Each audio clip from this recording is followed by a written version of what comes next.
Hola, buenas, bienvenidos al segundo vídeo sobre congruencias. En este vídeo vamos a empezar viendo lo que son las congruencias, pero antes de nada repasemos un poco que en el vídeo anterior vimos los criterios de divisibilidad.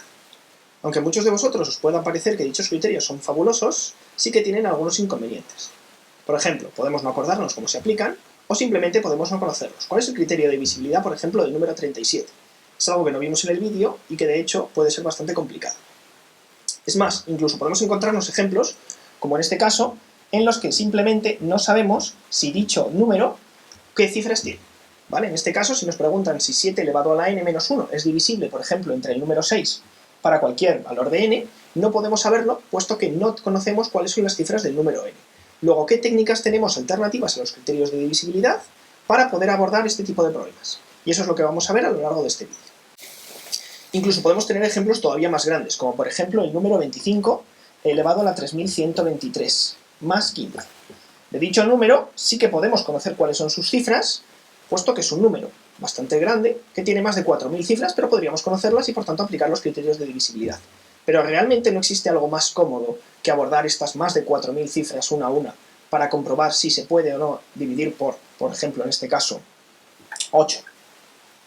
¿Vale? ¿Es esta división posible? Pues esto es algo que también vamos a ver en este vídeo. Bueno, pues vamos a ver lo primero de todo, una definición de cuándo decimos que dos números son congruentes. En este caso decimos que n es congruente con el número m módulo k, y se escribe así, con un triple igual, módulo k, cuando la diferencia entre n y m, es divisible entre el número k. Es divisible por k. ¿Vale? De esta forma, tenemos que, por ejemplo, el número 5 es congruente con el número 7, módulo 2, porque 5 menos 7, o 7 menos 5, es divisible por 2. De hecho, podemos ver muchos más ejemplos de números congruentes, como los que vamos a hacer ahora aparecer aquí a continuación. Bueno, aquí tenemos tres ejemplos más. Por ejemplo, podemos darnos cuenta que el 15 y el 35 son congruentes módulo 2, porque la diferencia entre ambos es 20, y 20 es un número divisible por 2. O tenemos que el 1605 es congruente entre 149, porque ambos, su diferencia es divisible por 13. Otra forma que tenemos de ver que dos números son congruentes es darnos cuenta que el resto que sale al dividir por 13, este número y este otro número, es exactamente el mismo. Sería otra definición equivalente a la de ver que la diferencia es divisible por 13. Y por último vamos a ver un ejemplo especialmente curioso, debido a que también podemos tener congruencias con números que sean negativos. En este caso tenemos que el 24 es congruente con el menos 1, porque 24 menos 1 es 25, que efectivamente es divisible por 5. Una vez hemos visto cuál es la definición de qué es una congruencia, lo que vamos a ver ahora es una serie de propiedades que nos permitan llevar esto mucho más lejos. Veamos aquí algunas de ellas. Entonces, para estas propiedades vamos a tener, por ejemplo, dos números, el número a y el número b, que son congruentes módulo n. Y también vamos a tener los números c y d congruentes módulo m, y luego un número k que es cualquiera. Y en estos casos tenemos que, si dos números a y b son congruentes, si a ambos les sumamos la misma cantidad a ambos lados, o si ambos los multiplicamos por el mismo número a ambos lados de la igualdad, la congruencia se mantiene. Otra propiedad es que con las potencias ocurre lo mismo. Si tenemos dos números congruentes, entonces sus potencias también van a ser congruentes. Y en el caso avanzado de abajo, en el que mezclamos la a, la b, la c y la d, tenemos que si a es congruente con b y c es congruente con d, entonces a por c es congruente con c por d. Y lo mismo ocurre con la suma. A más b es congruente con c más d. Son precisamente todas estas propiedades las que nos van a permitir directamente ya, sin más dilación, resolver los dos ejercicios que hemos propuesto al principio de la sesión. Así que vamos a ello.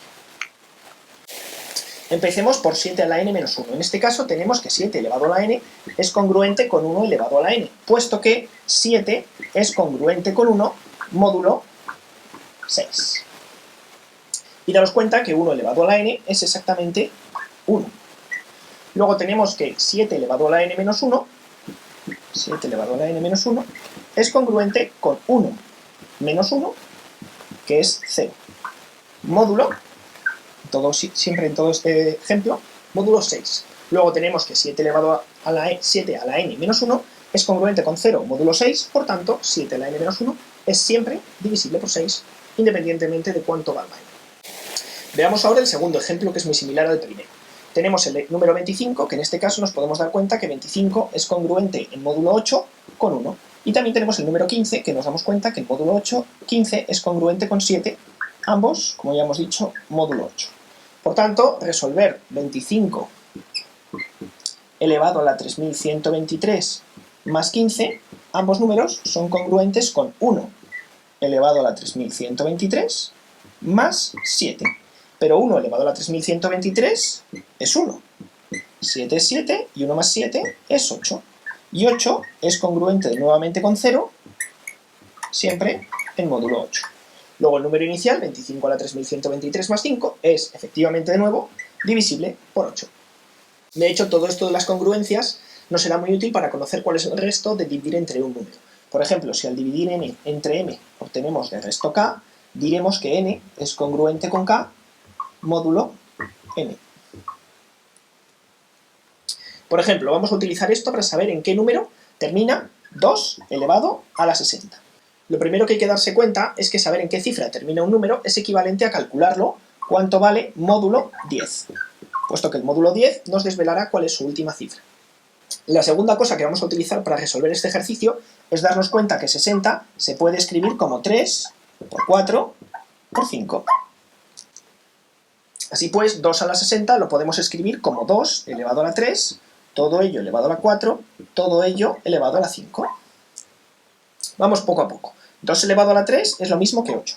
Así que tenemos 8 elevado a la 4, todo ello elevado a la 5. 8 elevado a la 4 es lo mismo que 8 elevado al cuadrado vuelto a elevar al cuadrado. Así pues, tenemos 64 al cuadrado elevado a la 5. Y vamos a empezar ya a utilizar congruencias. Darnos cuenta que 64 termina en 4. Así que esto es lo mismo, esto es congruente, mejor dicho, con 4 elevado al cuadrado elevado a la 5. 4 al cuadrado es 16, pero 16 módulo 10 termina en 6. Luego esto es congruente con 6 elevado a la 5. Y finalmente lo que vamos a utilizar es que 6 elevado a la 5 es exactamente lo mismo que 6 al cuadrado por 6 al cuadrado por 6. 6 al cuadrado es 36, que termina en 6. 6 al cuadrado vuelve a ser 36, que termina en 6. Luego realmente tenemos 6 por 6 por 6, que de nuevo al multiplicar 6 por 6 obtenemos 36, que termina en 6, que al volverlo a multiplicar por 6 vuelve a darnos 6. Luego, dicho número, 2 elevado a la 60, módulo 10, es congruente con 6, luego termina 2 a la 60 en número 6. Antes de terminar esta sesión vamos a poner un ejemplo donde el uso de números negativos es algo imprescindible para resolver el problema de congruencias. En este ejemplo queremos saber cuándo 2 elevado a la n más 1 es divisible por 3, es decir, cuándo 2 a la n más 1 es congruente con 0 módulo 3. En este caso nos podemos dar cuenta que 2 es congruente con menos 1, puesto que 2 menos menos 1 es 3, que por tanto es divisible por 3. Así pues, 2 a la n más 1 es lo mismo, en congruencia, que menos 1 elevado a la n más 1. Así que cuando menos 1 a la n más 1 es congruente con 0 módulo 3, pues para ello necesitamos saber cuándo menos 1 elevado a la n da menos 1, porque menos 1 más 1 será 0. Así pues, cuando n es par, 2 elevado a la n más 1 será congruente con 1 más 1, 2.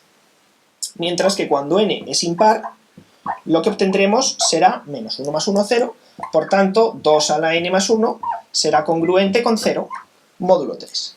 Así pues, ¿cuándo 2 a la n más 1 es divisible por 3? Cuando n sea impar. Y bueno, para terminar la sesión vamos ahora a proponeros una serie de ejercicios que podemos aquí ver arriba a la derecha, que podéis hacer en vuestras casas para verificar si efectivamente habéis comprendido todos los conceptos que se han ido explicando a lo largo de este vídeo.